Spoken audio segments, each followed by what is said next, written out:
Latino Trump voters in Florida are having some regrets about their effort to put him back in the White House. Just a year after their fateful vote, many Latino Trump voters in Florida are now questioning that decision because of the growing frustration, which has led to regret among people who are most affected by the rise of the cost of living, the cuts to the social programs, like Medicaid, for example, and of course, the cruel anti-immigrant agenda that is tearing these communities apart. So first I want to talk about the government shutdown, okay? Which is having an impact on obviously everybody except for rich people. But it's hitting this community, the Latino community, especially hard. For example, in Miami-Dade County, where there was a massive shift of the Latino vote from Democrats to Republicans. And that was actually key to Trump's victory in that last election. Now, in that county, around 215,000 households, about 24%, rely on SNAP benefits. That's food stamps, okay? One of the highest rates in the country, by the way.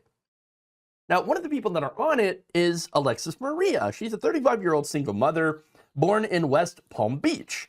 She works as a doctor's assistant. That's right, she is a doctor's assistant, but cannot afford food. That's a problem in this country, okay? Where you have the cost of living that is so high that you can still work a job, yet you cannot afford to feed your family. That's a problem. Now, she said that she voted for Donald Trump because she thought, hey, he'd be a better leader. Quote, the last time Trump was president, I made more money than ever in my career. Prices were low. Gas was cheap. I remember going on vacation. Interest rates were low. And now everything is out of control. I can't even afford the air we breathe.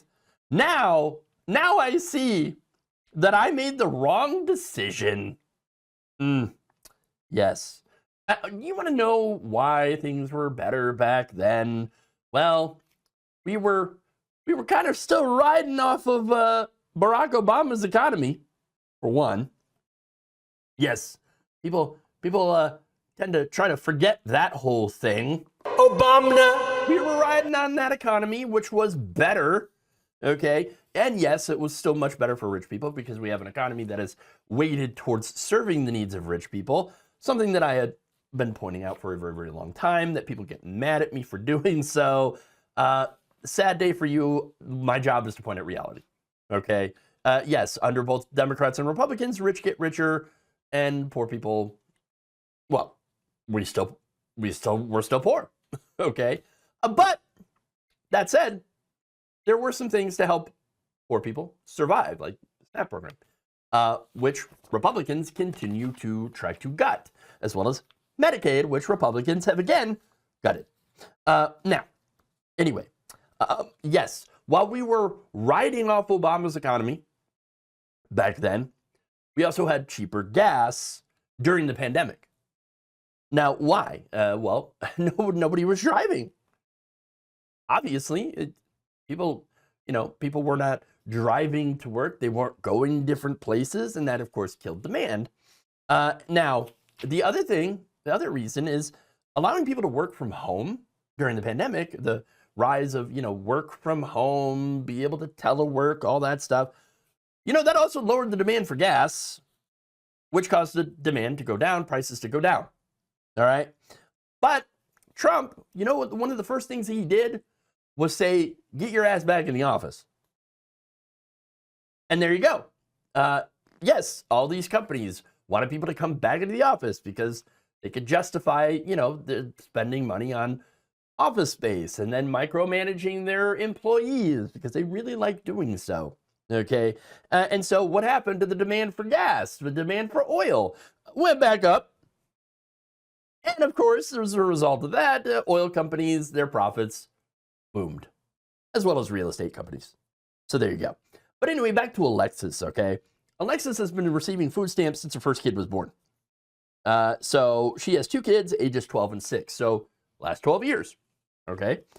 Now, she said, quote, the government is the reason we've been able to eat most of the month. In the other half, I'm counting each cent to survive with food prices and rent. That's right. Now, in order to survive in this government shutdown, which has made it, so that November benefits haven't gone out yet, and most likely they will go out piecemeal and, late. Not good. Not good. Now, in order to survive, she says she's been going to the food banks. She's been going to different aid organizations. She's even had to miss days of work to go pick up food. In fact, she says, now I need to go 3 times a week to feed my family. And the lines every week have been longer. This sums up why I'm angry with the president. His decisions are now adversely affecting the lower and middle class.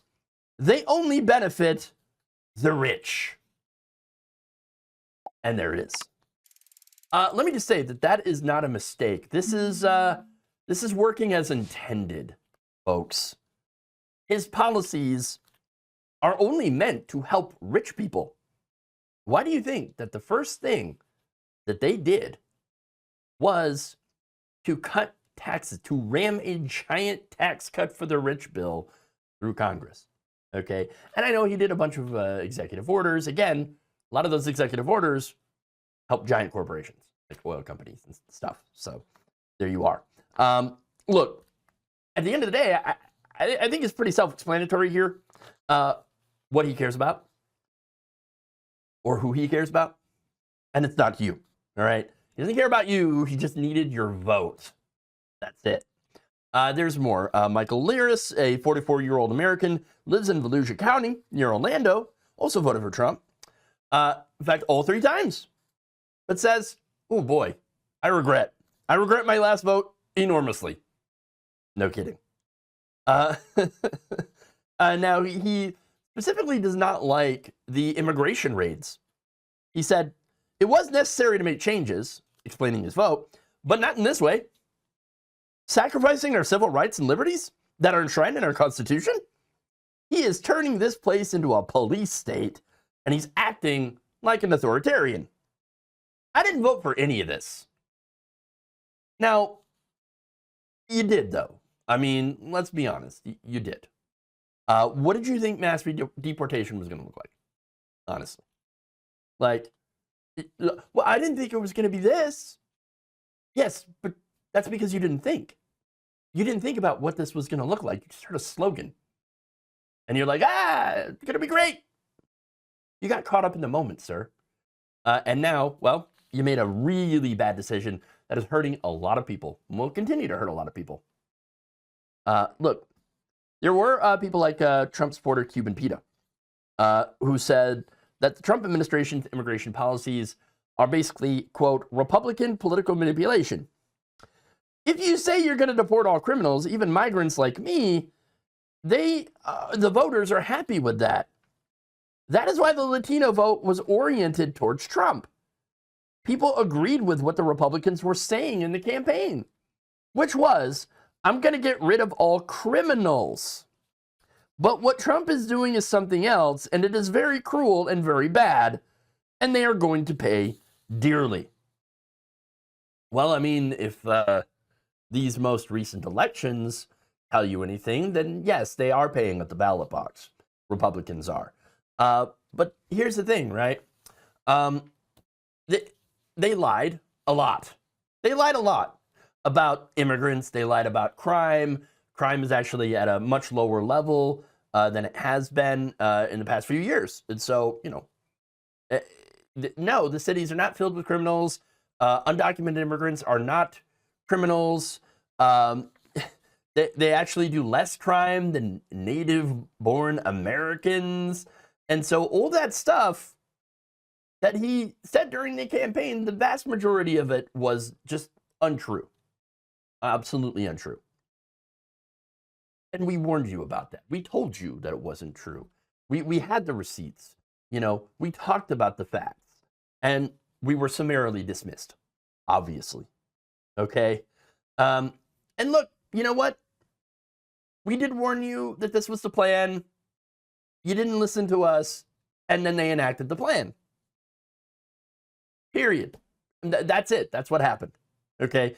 I mean, how did you all miss it when he said things like immigrants are poisoning the blood of the country? If you're an immigrant and you hear that, how can you be like, oh, well, he doesn't mean me?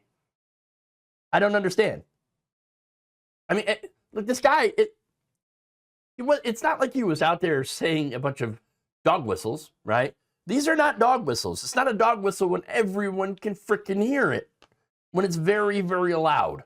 At the end of the day, okay, at the end of the day, Donald Trump and his policies have made us all poorer while making himself and his friends that much richer, okay?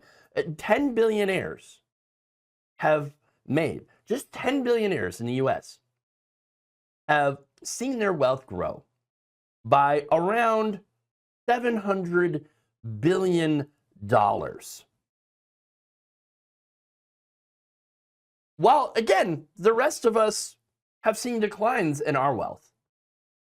And, massively increased food prices, increased prices for energy, increased prices for everything. Not only that, but Trump has also ushered in an authoritarian police state that is more well-funded than, the militaries of many small countries. And that police state is brutalizing immigrants. And guess what? When it's done with the immigrants, what do you think it's going to come for? The rest of us. Exactly. And you know what? Trump voters, you voted for that. And now we all have to suffer the consequences. Thank you for watching. If you enjoyed this video, please like, share, subscribe, hit the bell icon in order to get notified whenever a new video is released.